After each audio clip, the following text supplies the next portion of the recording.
ce message du fin fond des Deux-Sèvres en soutien à Anas.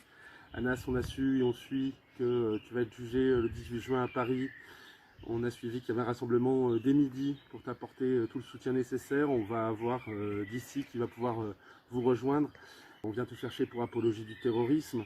Le terrorisme, c'est celui qui sème la terreur. Et aujourd'hui, s'il y en a qui sèment la terreur sur nos territoires, là, sur la biodiversité commune, ou pas si loin que ça, de l'autre bout de la Méditerranée, et qui terrorisent des enfants au quotidien, c'est certainement pas toi. Et tu vas avoir à répondre de ces faits-là.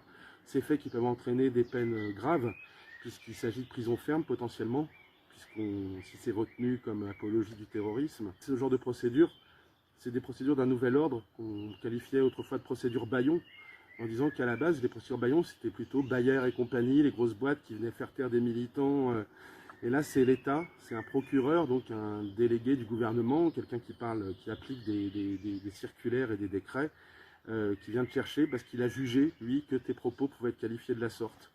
Évidemment que depuis ta déclaration, les puissants ont certainement compris ce qui se joue en Palestine, qu'il y a bien aujourd'hui un État qui écrase un peuple, prêt à lui enlever toute source de nourriture, toute dignité, tout accès à l'eau, tout accès aux soins, qu'il y a un blocus massue qui est mis en place, et qu'aujourd'hui il y a des milliers de camarades qui prennent la route après la flottille pour une grande marche et venir faire péter ce blocus, parce que ce blocus il est insupportable, il est inhumain, ça va au-delà d'un simple crime de guerre.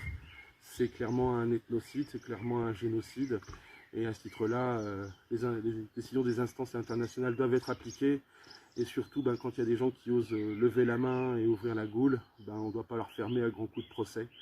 Donc, c'est pas toi qui seras jugé ce jour-là, Anas.